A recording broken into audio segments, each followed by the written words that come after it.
시편 131편 1절로 3절 말씀입니다. 구약성경 899면에 있는 말씀, 시편 131편 1절로 3절 말씀을 한 목소리로 봉독하겠습니다. 여호와여, 내 마음이 교만하지 아니하고 내 눈이 오만하지 아니하오며 내가 큰 일과 감당하지 못할 놀라운 일을 하려고 힘쓰지 아니하나이다. 실로 내가 내 영혼으로 고요하고 평온하게 하기를 젖된 아이가 그의 어머니 품에 있음 같게 하였나니 내 영혼이 젖된 아이와 같도다. 이스라엘아, 지금부터 영원까지 여호와를 바랄지어다. 아멘. 이 복된 시편의 말씀으로 우리 오태관 목사님 말씀 전해 주실 때 큰 은혜 있으시기 바랍니다.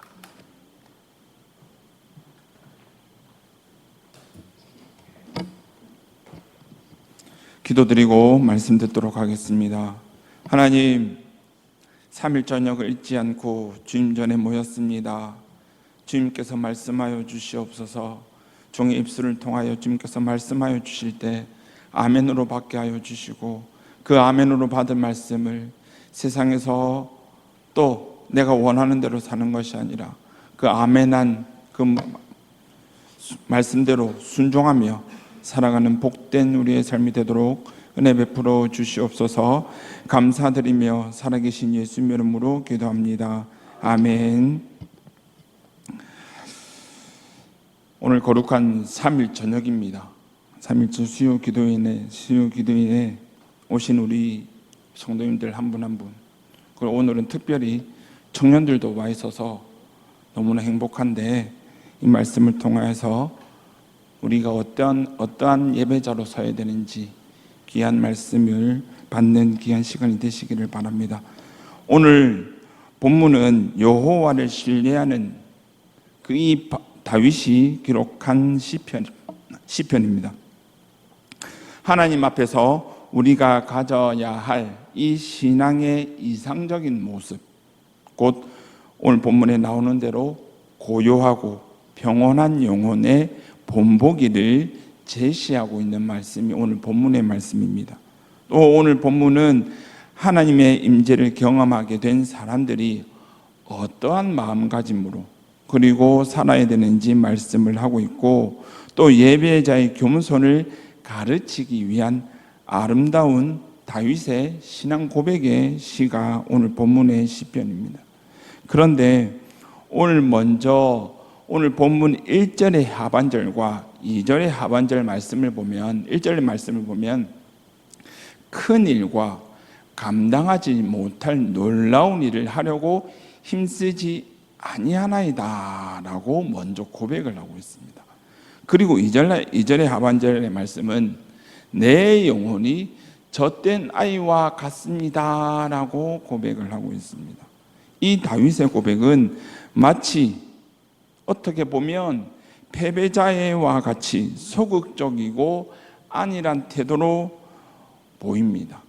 그런데 그러한 모습이 아니라 이 다윗의 삶을 보면 목동 시절의 소년의 다윗이 하루아침에 거인 골리앗을 물리친 사건과, 그리고 이 목동의 이 소년이 장성하여서 10여 년 만에 목동의 신분에서 왕이 되었던 사건, 그리고 그 어떤 이 다윗의 삶보다 이 두 사건만 봐도 하나님께서 계획하시고 하나님께서 인도하시고 하나님의 섭리 가운데 살아왔던 이 다윗의 모습을 볼 수가 있습니다.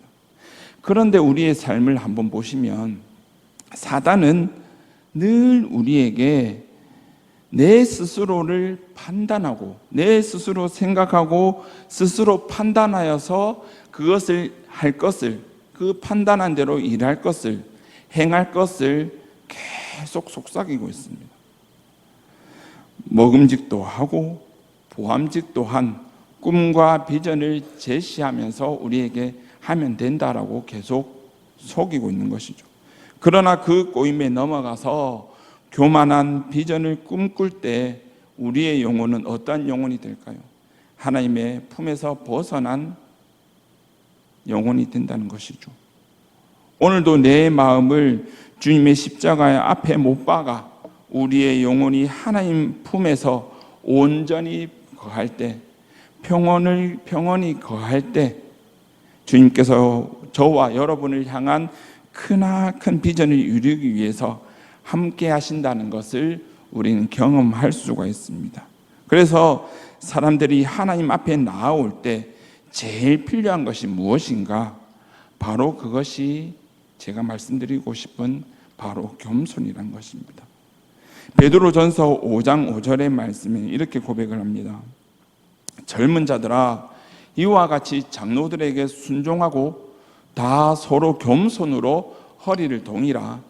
하나님은 교만한 자를 대적하시되 겸손한 자들에게는 은혜를 주시느니라 라고 말씀을 하고 있습니다. 하나님은 겸손함으로 주 앞에 나오는 자들의 예배를 받으십니다. 하나님은 겸손함으로 주 앞에 나오는 자들의 찬양을 받으십니다. 그리고 우리 하나님 아버지는 겸손함으로 주 앞에 나오는 자들의 기도를 들으시는 줄 믿습니다. 우리가 이 드리는 예배와 찬양과 기도를 통해서 은혜를 주시는 분, 단 우리가 겸손함으로 주님 앞에 나올 때 그것을 받으시고 응답 주시고 은혜 주신다는 것입니다. 그러면 진정한 의미에서 겸손이란 무엇을 말하는가? 우리는 어떻게 겸손해질 수 있습니까? 이 질문의 답이 오늘 본문에 이 세 절의 짤막한 이 구절에 나와 있습니다. 어떤 신학자는 오늘 본문을 가리켜 매우 짤막한 시편이지만 가장 긴 묵상을 요구하는 시라고 말을 했습니다. 아주 짧은 본문이지만 그 안에 있는 깊은 의미를 묵상하기 위해서는 긴 시간이 필요하다는 것이죠. 오늘 본문은 어린아이 마음속에 담겨져 있는 겸손을 강조를 하고 있습니다. 이것이 바로 성숙한 성도들이 사모해야 할, 또한 지향해야 할 겸손인 것입니다. 이 시간에 겸손한 예배자가 되기 위해서는 우리는 어떻게 할 것인지를 말씀을 나누고자 합니다. 첫 번째로 겸손하기 위해서는 제일 먼저 해야 할 것은 교만을 거부해야 합니다. 타락한 죄인의 마음속에는 다 교만해지고 싶어하는 본능이 다 있습니다. 저는 없는데요. 아니요. 어떠한 작은 부분이라도 내가 드러나고 싶을 때가 우리는 많다는 겁니다. 우리가 겸허한 사람으로 하나님 앞에 나아가기 위해서는 먼저 이 교만을 거부하고 거절하고 주님 앞에 다 내려놔야 한다는 겁니다. 오늘 본문 1절에 소두에 보니 신실한 사람에게 어울리는 겸손을 묘사하고 있습니다. 그 신실한 사람은 어떤 사람입니까? 내 마음이 교만하지 아니하라고 말씀합니다. 그 다음은 어떻습니까? 내 눈이 오만하지 아니하오며 라고 말씀을 합니다. 계속해서 눈으로, 이 말씀은 교만이 마음에서 시작돼서 눈으로 이어진다는 것이죠. 그래서 사람은 눈을 보면 그 사람을 알 수 있다고 이야기를 합니다. 교만은 숨길 수가 없습니다. 교만은 반드시 정체를 드러낼 수밖에 없습니다. 그래서 개역 한글 성경에 보시면 오늘 본문의 1절의 말씀을 이렇게 말씀을 합니다. 자신의 마음을 들어 올리지 않고, 그리고 신실한 사람의 눈은 너무 높이 올려다 보지 않는다라고 말씀을 하고 있습니다. 또한 그는 자기에게 큰 일과 감당하지 못할 놀라운 일을 하려고 힘쓰지 아니한다라고 개역 한글에서는 말씀을 합니다. 즉 인간의 능력을 벗어나, 내가 할 수 있는 능력을 벗어나 있는 문제들을 나 스스로가 하려고 하지 않는다는 겁니다. 자신의 연약함을 알고 주님께서만 허락하신 모든 일을 한다는 것입니다. 우리의 삶을 보면 사단은 반드시 그 정체를 드러내기 위해서 우리에게 조금 전에 말씀드린 것처럼 할 수 있다, 네가 해야 된다, 이 보암직도 하고 먹음직도 한 것을 먹어야 된다라고 우리에게 속삭입니다. 교만은 마음속에서 시작해서 눈으로 나타나고 그 다음에는 어떻습니까? 바로 행동으로 드러날 수밖에 없습니다.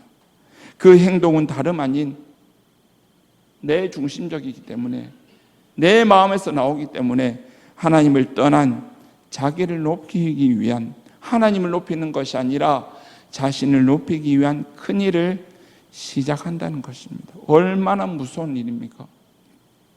우리의 삶이 오직 하나님만 영광이 되고 하나님만 영화롭게 하기 위해서 우리를 창조하셨는데, 그 창조된 목적이 아니라 내가 높아지기 위해서 큰 일을 도모한다는 겁니다. 그래서 우리가 주 앞에 겸손한 자로 서려면, 하나님 앞에 참된 예배자로 나아가려면 우리 먼저 우리의 마음을 잘 관리해야 됩니다. 성도 여러분이 인정하든 인정하지 않으시든 인간의 마음은 심히 부패되어 있습니다. 저도 마찬가지입니다. 그래서 우리의 마음이 조금만 관리를 소홀히 하면 하나님을 떠날 수밖에 없고, 하나님을 싫어하는 마음이 될 수밖에 없고, 하나님을 싫어하는 죄가, 하나님께서 싫어하는 죄를 지을 수밖에 없다는 것입니다. 저는 우리 교회가, 저를 비롯한 이 자리에 계신, 그리고 영상으로 예배드리시는 모든 성도님들이 하나님 안에서 새 일, 큰 일을 사모해야 할 줄 믿습니다. 그런데 많은 믿음의 백성들은 안타깝게도 때때로 하나님을 떠난 큰 일을 사모한다는 것입니다. 하나님이 허락하지 않은 이들을 추구하기 시작한다는데, 그 시작한다는 데서 문제가 있습니다. 혹 오늘 1절 하반절 말씀처럼 내가 큰 일을 감당하지 못할 놀라운 일을 하려고 힘쓰지 아니하나이다 라고 이 말씀을 보면서 어떻게 보면 비전이 없는 인생을 살라는 뜻으로 보일 수도 있습니다. 아닙니다. 그런 뜻이 아닙니다. 이 말씀은 건강한 비전을 포기하라는 말씀이 아닙니다. 다윗을 한번 보십시오. 다윗은 성경인물 그 어떤 사람들보다 큰 비전을 가진 사람입니다. 그는 왕으로서 하나님께 영광을 돌리는 아름답고 좋은 나라를 건설하려고 노력했습니다. 또한 그는 하나님을 위해서 성전을 건축하고자 하는 마음도 있었습니다. 이 또한 어떻게 보면 얼마나 아름다운 비전입니까? 오늘 1절 하반절에 고백하는 이 다윗은 자신이 이스라엘의 왕이라는 지위에 있기는 했지만, 자기가 마음대로 모든 이 나라를 내가 원하는 대로 할 수도 있었지만, 이스라엘을 통치하는 일에 있어서는 무모한 일을 전혀 도모하지 않고 오직 하나님의 뜻에 합당한 일만 하려고 해야 한다라고 오늘 본문에서 말씀을 하고 있는 것입니다. 우리는 간혹 소명이 없는 일, 즉 하나님께서 부르시지 않은 일, 하나님이 나를 부르시지 않은 일을 내가 할 수 있는 능력이 없으면서도 할 수 있다는 착각한 나머지 뛰어들 때도 있습니다. 그리고 이런 일의 배후에는 나 자신의 영광을 위해서, 오직 나를 드러내기 위해서, 나를 나타내기 위해서 그렇게 한다는 것이죠. 내가 무언가가 일을 했는데 나를 못 안아줄 때 사람은 섭섭합니다. 나는 할 수 있는데, 나도 할 수 있는데 나를 안 써줄 때 섭섭합니다. 마음이 안에 있죠. 그런데 그것이 하나님께서 허락하여 주지 않은 이상은 우리는 안 해야 된다는 것이죠. 무디 목사님이 미국의 어느 중소도시에서 전도대회를 인도하게 되어서 대회 며칠 전에 그곳에 도착을 했습니다. 그런데 그 다음 날 무디 목사님이 아침에 일어나서 신문을 보는데 신문 머리 기사가 이렇습니다. 교만한 전도자 무디라는 기사가 떴습니다. 그런 기사가 실린 이유는 기자들의 인터뷰 요청을 사정상 거절했더니 화가 난 이 기자들이 그런 기사를 썼던 것이죠. 그 기사를 보고 이번에는 무디의 스태프들이, 옆에 있던 스태프들이 화가 났습니다. 그래서 무디 목사님, 이런 말도 안 되는 기사입니다. 인격 살인이 아닙니까? 어떻게 할까요? 라고 옆에서 이야기를 합니다. 그러나 무디 목사님은 가만히 기사를 읽으시더니 껄껄껄껄 웃으시는 겁니다.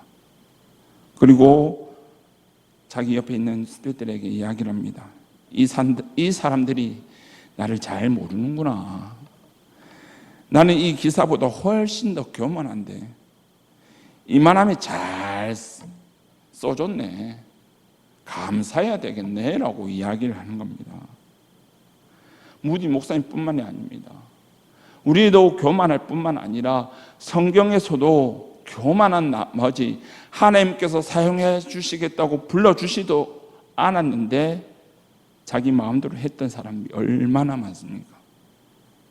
제일 유명한 사람이 바로 이스라엘의 초대왕 사울입니다.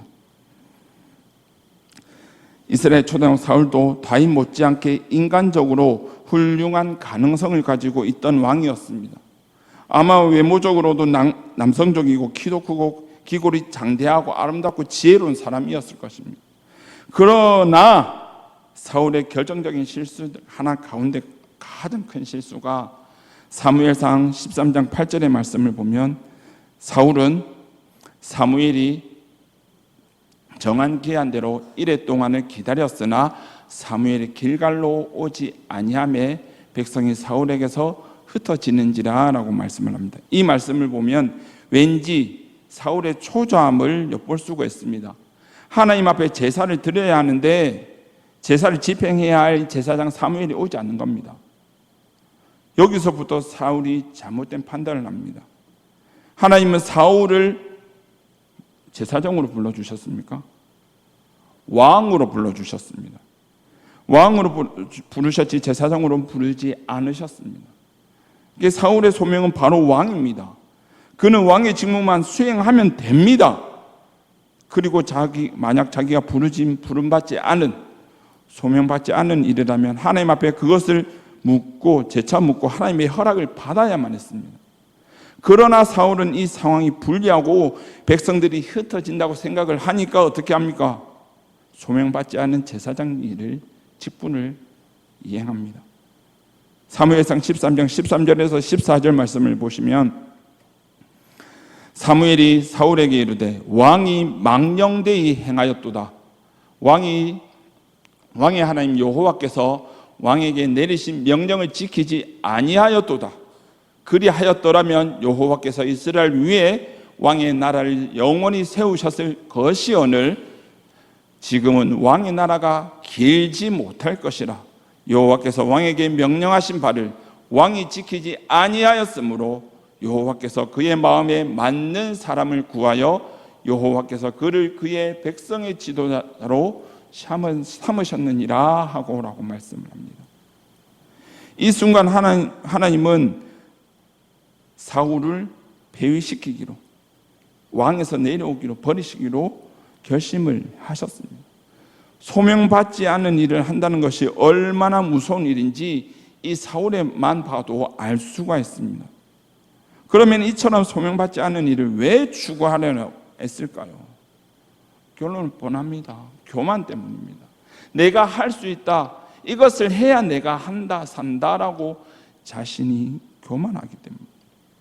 그렇다면 반대로 겸손한 자의 모습을 오늘 본문의 저자인 다윗을 한번 보시겠습니다. 특별히 다윗이 성전 건축을 계획할 때 보면 다윗의 마음속에는 참 아름다운 성전을 지어서 주님 앞에 바치고 싶다는 소원을 가지고 있었습니다. 그러나 다윗은 이행하지 않으셨어요. 역대상 28장 3절의 말씀을 보시면 하나님이 내게 이르시되 너는 전쟁을 많이 한 사람이라 피를 많이 흘렸으니 내 이름을 위하여 성전을 건축하지 못하리라 하셨느니라 라고 말씀을 하나님께서 다윗에게 말씀을 하셨습니다. 하나님께서 너는 전쟁이 많이 한 동안 너무 많은 피를 흘렸다, 그렇기에 이 일을 허락하지 않으셨습니다. 마음에 소원한 둔 일을 자기 아들 솔로몬을 통해서 하시고자 할 때 다윗이 얼마나 섭섭겠습니까? 인간적인 마음은 하나님 저도 할 수 있는데 아들 솔로몬보다 더 멋지고 하나님의 영광을 위해서 지을 수 있는데 왜 못하게 하십니까? 라고 따질 수 있었습니다. 그렇지만 다윗은 그는 단순히 자신의 야망을 성취하는 사람이 아니었습니다. 그는 철저히 하나님의 뜻을 수용하는 자였습니다. 하나님께서 그건 아니야 하면 다윗은 네, 안 하겠습니다라고 했습니다. 그의 소명받은 일만 했고 자기 능력의 한계 내에서 일을 했고 하나님께 기도하며 일을 했고 철저하게 하나님의 영광을 위하여 하나님의 인도하심을 따라서만 모든 일을 이행했던 다윗 왕이었습니다. 성도 여러분, 그렇다면 이 다윗의 1절의 위대한 고백처럼 어떻게 살 수 있을까요? 어떻게 살 수 있을까? 내가 가진 모든 것, 내가 가지고 있는, 지금 입고 있고 마시고 있고 먹고 있는 이 모든 것이 내 것이 아니다. 그것은 하나님께로부터 온 것임을 철저히 인정을 하고 그 모든 것을 나를 위해서 사용하는 것이 아니라 오직 하나님의 영광을 위하여 하나님의 인도하심을 통해서만, 하나님의 뜻을 이루어가는 삶을 통해서만 쓰여져야 한다는 것입니다. 그것이 다윗의 삶이었고 그것이 하나님께 쓰임받는 모든 자와 참된 예배자된 우리의 삶이 되어야 한다는 것입니다. 성도 여러분, 참된 예배자가 되시길 원하신다면 철저하게 교만을 내려놓으시길 바랍니다. 두 번째로, 교만을 내려놓았으면 어떻게 해야 될까요? 교만을 내고 이제 나는 없습니다 했으면 누구를 바라봐야 할까요? 하나님만 바라봐야 합니다. 겸손한 예배자는 세상 그 무엇도 아닌, 나도 아닌 오직 하나님만 바라보는 자가 되어야 합니다. 2절의 말씀을 보시면, 오늘 본문 2절의 말씀을 보시면 실로 내가 내 영혼을 고요하고 평온하게 하기를 젖된 아이가 그의 어머니 품에 있음 같게 하였나니 내 영혼이 젖된 아이와 같도다라고 말씀을 합니다.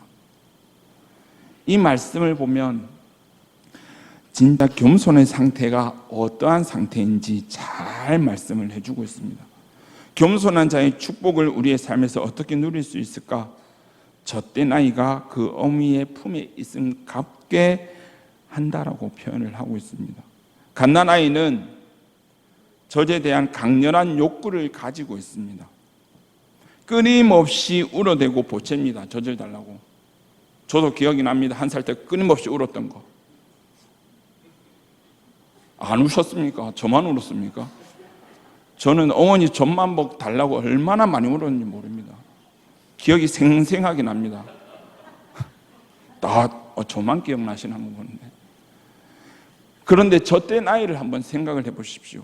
젖을 떼고 밥을 먹고 시작할 때 젖을 달라고 웁니까? 아니면 어떨 때 울까요? 밥을 먹을 때 기억도 안 나시나 한번 제가 기억나는 대로 말씀을 드리겠습니다. 젖된 아이는 밥을 먹을 때 옆에 엄마가 있는지 없는지 봅니다. 그리고 옆에 엄마가 있으면 평안하게 밥을 먹습니다. 오늘 이 말씀은 우리가 미성숙하면 하나님께서 주시는 축복만 바라보게 됩니다. 하나님 복 주세요, 복 주세요. 그 복만 기다리게 된다는 거죠. 그런데 겸손한 예배, 참된 하나님의 자녀로 하나님께서 원하시는 대로만 쓰임받기를 원하는 자들은 젖을 뗀 아이처럼 축복을 바라보는 것이 아니라 하나님께서 내 옆에 있는 것만으로도 감사하고 그것만으로도 충분한 삶을 산다는 것입니다. 여러분, 축복을 받기를 원하십니까? 아니면 하나님께서 내 옆에 있는 것만으로도 감사를 원하십니까? 여러분 삶 속에 축복을 바라보기보다 오직 하나님께서 내 옆에 계시고 하나님이 내 주인이 되시고 하나님이 내 아버지 되심을 감사하는 그러한 삶을 살아가시기를 바랍니다. 하나님의 축복이 필요하지만 하나님의 축복보다 더 고귀한 것은 축복을 주시는 하나님의 존재인 것입니다. 우리는 끊임없이 하나님의 축복을 구하지만 축복을 주시는 하나님을 얼마나 존귀하게 여겨드리며 하나님께 감사하는 삶을 살아가고 있습니까? 우리의 신앙을 살펴보면 신앙들은 아직까지도 우리의 기복 신앙을 넘어서지 못한 부분들이 많이 남아 있습니다. 하나님이 주시는 축복을 구하는 자체가 잘못되었다는 이야기는 아닙니다. 어느 시기엔 그것이 필요할 때도 있습니다. 그러나 이 기복 신앙을 넘어서 이제는 하나님께서 함께 하신다는 이 사실만으로 기쁘고 행복할 수 있는 성숙된 성도가 되어야 한다는 것입니다. 바로 겸손한 예배자는 축복의 근원이신 하나님을 바라보는 것입니다. 축복을 쫓아 사는 사람이 아니라 축복의 근원이신 우리 주님만 쫓아 살아가시는 저와 우리 성도님들의 삶이 되시기를 바랍니다. 유명한 헨리 워드 비처 목사님이 심호했던 교회의 이야기가 있습니다. 어느 예배가 있던 날에 많은 이들이 이 목사님을 보려고 몰려왔습니다. 이 유명한 목사님의 설교를 들으려고 모여들었습니다. 정해진 시간이 되자 이제 목사님을 대신할 임시 목사님이 강단에 올라오시는 겁니다. 몇몇 사람들은 웅성웅성 되기 시작합니다. 목사님이 안 올라오시네. 다른 교회 가자. 웅성웅성 되기 시작하고 한두 명씩 떠나기 시작합니다. 그런데 이 임시 목사님께서 강단에 올라오셔서 이렇게 말씀을 하십니다. 오늘 이 자리에 비처 목사님을 예배하러 온 사람은 모두 교회 밖으로 나가주시면 됩니다. 그렇지만 하나님을 예배하러 오신 분들은 자리에 앉아 주십시오라고 이야기를 하고 예배를 시작합니다. 그러자 아무도 자리를 뜨지 않았다고 합니다. 우리는 교회에 하나님을 예배하러 가는지 아니면 다른 이유 때문에 가는지 한번 점검을 해봐야 합니다. 예배하러 가면 기분이 좋더라, 마음이 평온해지더라, 하나님께서 복 주시더라가 아니라 축복의 근원이신 하나님이 하나님께 영광 돌리기에 나는 간다.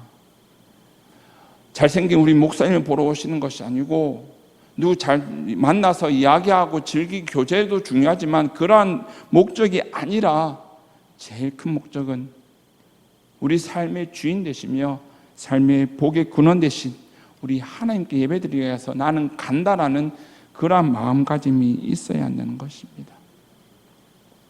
성도 여러분, 말씀을 마무리하겠습니다. 우리는 언제 제일 교만해집니까? 바로 내 시선이 하나님께로부터 멀어질 때 우리는 교만해집니다. 마치 자기 자신이 모든 것을 다 이루고 사는 것처럼 말입니다. 그러나 아닙니다. 모든 것을 이루시는 분은 오직 우리 하나님 아버지십니다. 그분이 내 신앙의 알파요 오메가 되시며 내 생사화 목액을 모든 것을 가능하게 하시며 저와 여러분들을 여기까지 오게 하시고 지금 이 순간에도 나를 인도하시는 하나님이 계신다는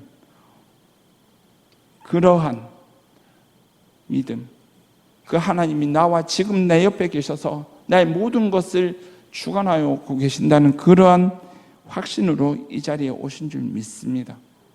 우리의 삶이 주님과 늘 함께 살고 주님과 함께 동행하는 삶으로 그리고 내가 가진 모든 것이 주님께로부터 왔고 내가 축복을 바라는 보는 것이 아니라 오직 축복의 근원이신 주님으로부터 나의 삶은 존재한다는 것을 꼭 그러한 믿음으로 살아가셔서 오늘 본문의 마지막 절 3절에 그 다윗이 고백하는 것처럼 이스라엘아 지금부터 영원까지 여호와를 바랄지어다 하고 고백하는 이 고백이 태어나 지금부터 영원까지 오직 주님만 바라보는 삶을 살자라는 그러한 믿음의 고백으로 나아가셔서 정말 주님 앞에 겸손한 예배자로 살아가시는 저와 우리 성도님들의 삶이 되시기를 주님의 이름으로 축원합니다.